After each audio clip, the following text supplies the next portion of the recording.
Good morning, student. This is lesson number 5 of chapter Nutrition in Animals.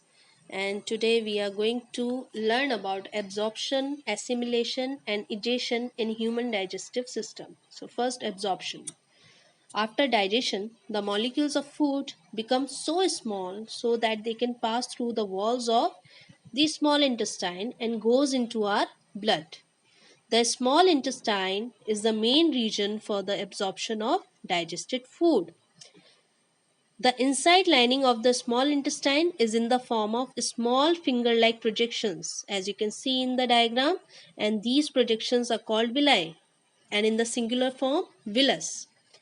Each villus contains a network of fine blood capillaries, as you can see, artery and veins, right, close to the surface. The digested food, which is absorbed through the walls of the small intestine, gets carried to each part of the body through blood for further utilization and storage. And the presence of this blood capillary system in the villi helps in the transportation of food throughout the body.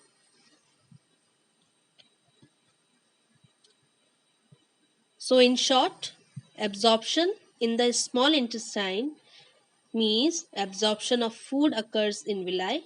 Villi increases the surface area of the food, means more area to absorb the food is present there because of the villi. Each villus has a network of fine blood capillaries close to the surface, and that is why it helps in the transportation of food through the bloodstream. Food absorbed on the surface passes into the blood in the capillaries. Next, we have assimilation. When the food is completely digested, the complex food components such as starch, fats, and proteins are broken down into glucose, fatty acids, and amino acids respectively.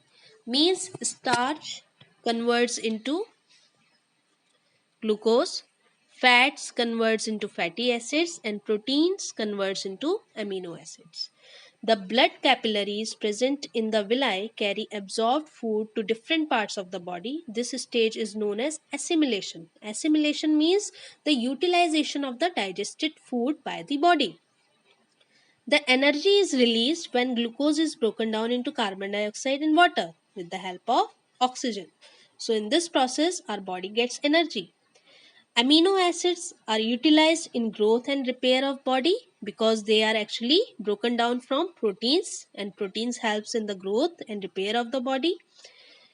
Fatty acids and glycerol stored in the body under the skin act as energy reserves because we know fats gives us more energy, and they are stored inside our body and they act as energy reservoirs.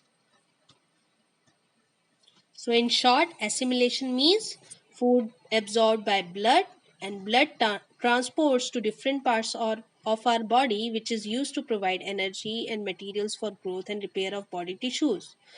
Glucose breaks down into carbon dioxide and water and gives energy. Amino acids, they help in building and repairing of body parts, and fatty acids and glycerol, they act as energy reservoirs. So in short, this is what assimilation is.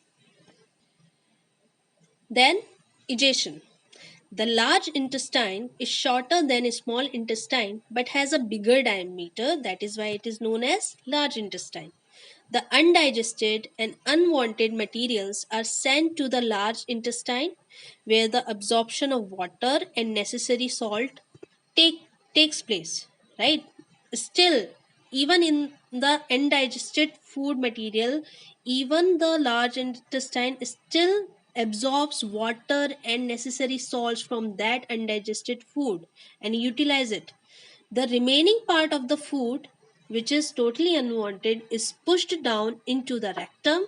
The solid waste is stored in rectum in the form of feces and is expelled through anus from time to time by a process called defecation. So this is digestion. So in short, in digestion, undigested food moves from small intestine into a wide tube called large intestine. Most of the water present in waste are absorbed here. Waste that is solid is stored in the rectum and passed out of the body through the anus. Nutrition in human beings. The process of nutrition in human beings is called as digestion. Human beings consist of specialized organs for the process of digestion called as digestive system. Digestive system includes alimentary canal and digestive glands. Alimentary canal starts from mouth to anus. Mouth. Mouth is the first part of the alimentary canal.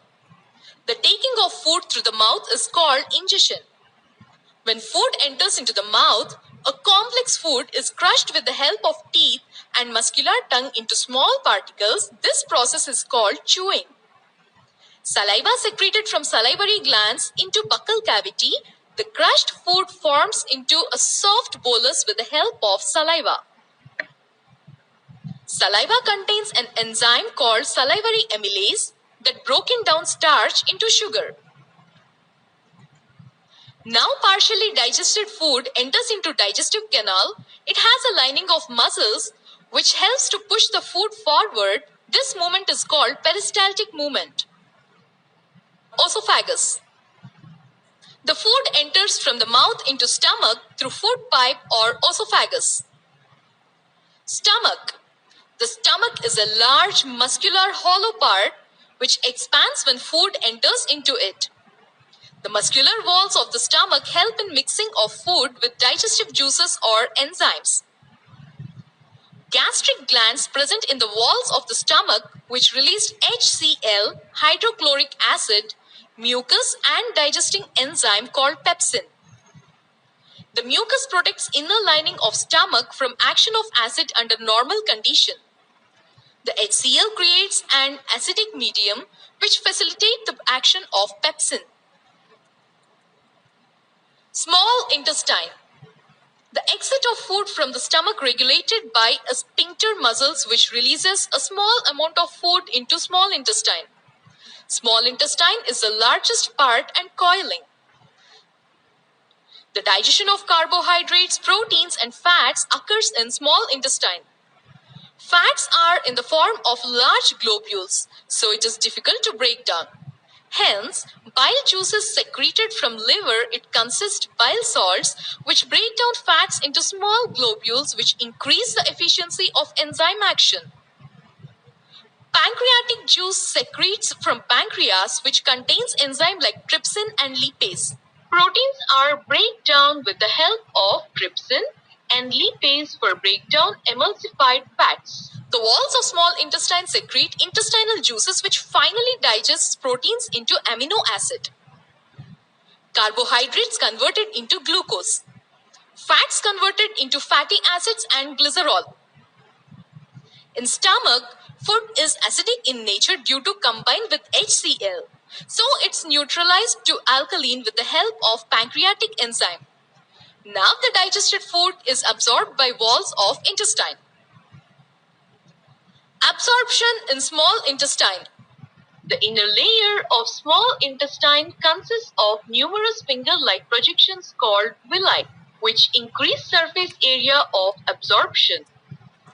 These villi are richly supplied with blood vessels which supplies absorbed food to each and every cell of the body. The absorbed food is utilized for obtaining energy, building up new tissues and repair of old tissues. Large intestine. The unabsorbed food is sent into large intestine. The large intestine also consists of villi which absorbs water from unabsorbed food.